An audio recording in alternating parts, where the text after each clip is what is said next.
Hello everyone. आज हम start करेंगे अपनी न्यू बुक इंग्लिश की flight English reading English reader जो क्लास 10th की है। और इसकी आज हम फर्स्ट यूनिट स्टार्ट करेंगे। यूनिट का नाम है इंस्पिरेशन। इसका हम रीडिंग सेक्शन ए पढ़ेंगे। पैट्रियटिज्म यानी कि देशभक्ति, चैप्टर का नाम है पैट्रियटिज्म। और हम स्टार्ट करते हैं चैप्टर। नाना जी, what is patriotism? Akash asked Ajit. नाना जी, देशभक्ति क्या है? अजीत ने पूछा। It mean going to jail like Gandhi ji and Chacha Nehru और dying for your country like Bhagat Singh, explained his sister Naina. तो नैना ने बताया कि इसका मतलब है गांधी जी और चाचा नेहरू की तरह जेल जाना या फिर भगत सिंह जी की तरह अपनी देश के लिए कुर्बान हो जाना, मर जाना। उसकी सिस्टर नैना ने ये उसे समझाया। Yes Naina, you are right, but it also means a lot. Yes Naina, तुम सही हो, पर इसका मतलब और भी बहुत कुछ है।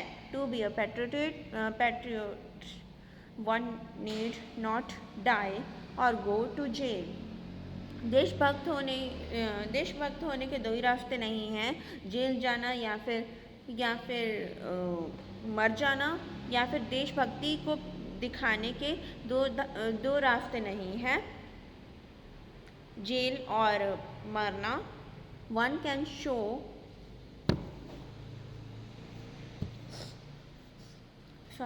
one can show one's love for one's country in many small ways।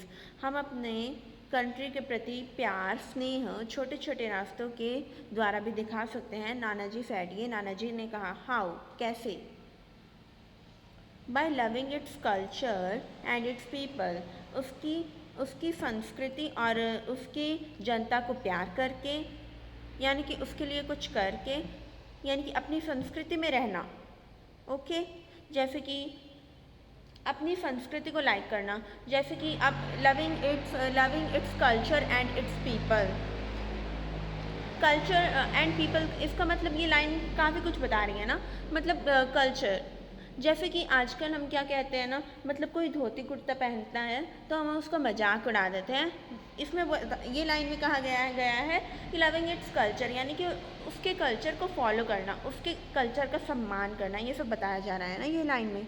Do you remember Ajit? क्या तुम्हें याद है Ajit? On 26 after the Republic day parade, 26 को रिपब्लिक डे परेड के बाद, गणतंत्र दिवस के परेड के बाद, अ ट्यून वॉज बीइंग प्लेड, एक ट्यून बजाई गई थी। Yes Nana ji, I as soon as the tune started you stood and continued standing till the end। मुझे याद है कि जब ट्यून बजाई गई थी आप खड़े हो गए थे और तब तक खड़े रहे थे जब तक उसकी एंडिंग नहीं हो गई थी, ख़त्म नहीं हो गई थी tune. I know, do you know what the tune was? क्या तुम्हें पता है वो ट्यून क्या थी? I know Nana ji, Naina said. हाँ नाना जी, मुझे पता है, नैना ने कहा। It was our national anthem, जन गण मन। ये हमारा नेशनल एंथम था, Jana Gana Mana. Good, but do you know why I got up and stood to attention? अच्छा, क्या तुम बता सकते हो? शाबाशी दी उन्होंने, नाना जी ने शाबाशी दी नैना को और फिर बोले, क्या तुम बता सकते हो मैं क्यों खड़ा हो गया, मैं सावधान क्यों खड़ा रहा? नो नाना जी, वाई? नहीं नाना जी, क्यों?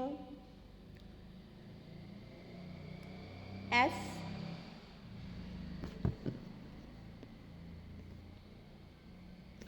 अ mark of respect to the national anthem. मैं नेशनल एंथम की इज्जत देना चाहता था, नेशनल एंथम की सम्मान के तहत मैं खड़ा रहा। And unfortunately I was the only one to do so. बदकिस्मती से अकेला मैं ही ये कर रहा था। Your father continue to read the paper and your mother went on with her conversation on the phone. तुम्हारे पिताजी लगातार अखबार पढ़ रहे थे और तुम्हारी माताजी तब भी कंटिन्यूसली लगातार कन्वर्सेशन वार्तालाप कर रही थी फ़ोन पर। Earlier in the cinema halls at the end of the movie the national anthem was played. पुराने ज़माने में मतलब पहले अर्लियर पहले इन सिनेमा घरों में मूवी ख़त्म होने के बाद, पिक्चर ख़त्म होने के बाद नेशनल एंथम चलाया जाता था। But it was found that the people use to leave the hall midway laughing shouting and creating rackets. पर यह पाया गया कि जो लोग थे वो आधा जनगणमन होता था तभी चले जाते थे मिडवे, लाफिंग जोर जोर से हंसते थे, शाउटिंग हल्ला करते थे एंड क्रिएटिंग अ रैकेट्स, और मतलब छोटे छोटे ग्रुप्स बना के हल्ला शोर करते करते चले जाते थे बाहर। The government then decided to stop the playing of the national anthem.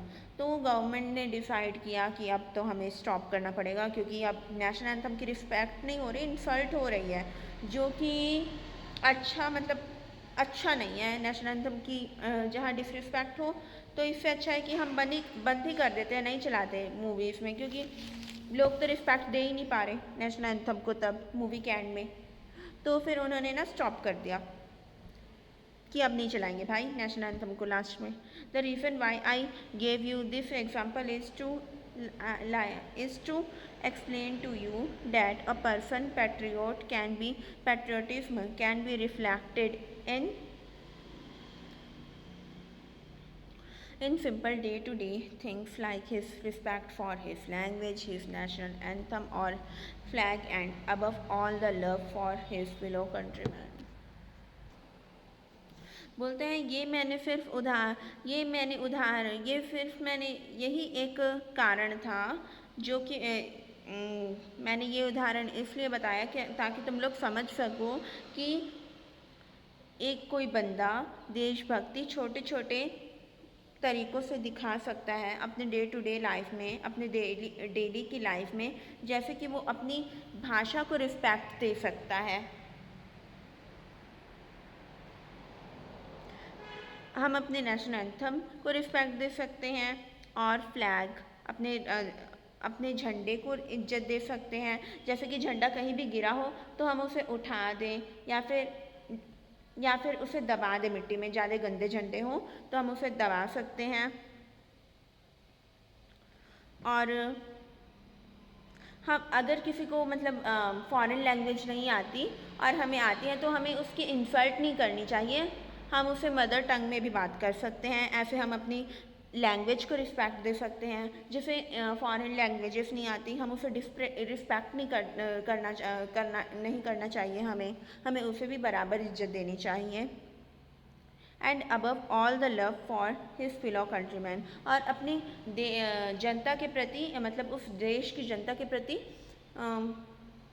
प्यार दिखाना चाहिए, स्नेह रखना चाहिए। जैसे कि किसी का एक्सीडेंट हो गया है, मान लो किसी का रोड पे एक्सीडेंट हो गया ना, और आपने इग्नोर कर दिया, तो ऐसे नहीं करना। अगर एक्सीडेंट हुआ तो आपको बताना चाहिए। आप ये मत सोचो कि हमें क्या करना है, होने दो, कोई भी सेव कर लेगा।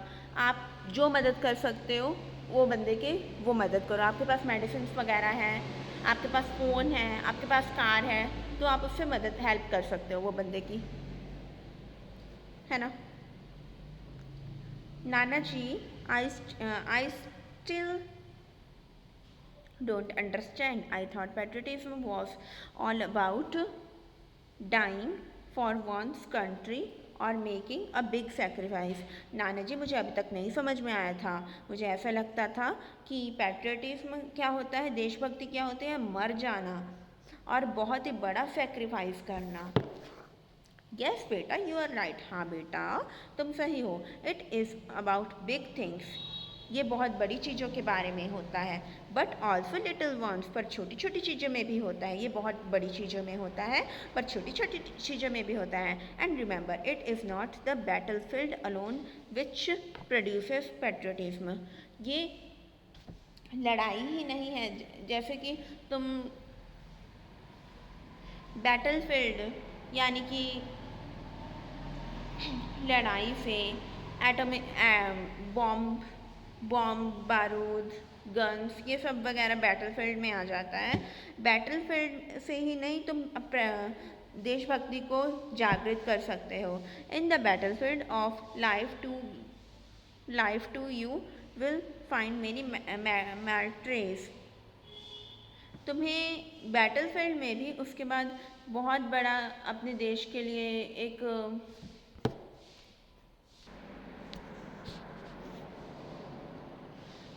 मैट्रेस का मतलब क्या होता है? मार्ट्रेस का मतलब क्या होता है? Giving a big sacrifice for particular thing. Okay, यानी कि काफ़ी बड़ी कुर्बानी देनी एक चीज़ के लिए। यानी कि बैटलफील्ड यानी कि गन बारूद ये वाले रास्ते से भी तुम्हें अपने देश के लिए ही बहुत बड़ी कुर्बानी देनी पड़ेगी। कि मतलब बैटलफील्ड हम बैटलफील्ड का यूज़ कैसा बैटलफील्ड में वो थे ना हमारे क्रांतिकारी थे, जैसे कि उनका नाम क्या था? Subhash Chandra Bose. Okay, let me tell you a story which will help you to understand better. अच्छा, तो हमें ऐसे लगता है ना कि बैटलफील्ड में ही जाने से हमें मतलब हमारी मेंटालिटी हो गई है कि बच्चे ये सोचते हैं कि बैटलफील्ड में ही देशभक्ति है। Okay, let me tell you a story which will help you to you understand better. मैं तुम लोग को कहानी सुनाऊंगा जो ये समझने में तुमको थोड़ी सी आसानी दे सकती है। याहू! नानाजी tell me a story about dragons and dinosaurs, shouted Ajit. Yahoo ये एक्साइटमेंट दिखाने वाला वर्ड है याहू। नानाजी मुझे आप ड्रैगन्स और डायनासोर्स के बारे में बताइए।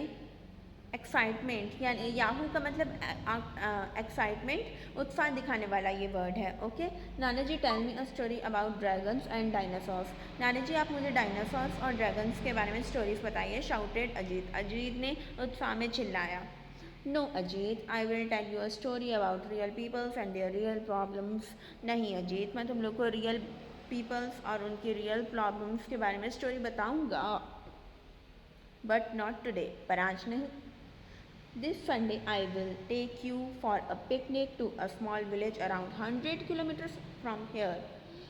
इस संडे मैं तुम लोग को पिकनिक लेके जाऊंगा एक छोटे से विलेज में जो यहाँ से लगभग 100 किलोमीटर दूर है। We will spend the day there and return by night. हम वहाँ डे स्पेंड करेंगे और रात को यहाँ आएंगे।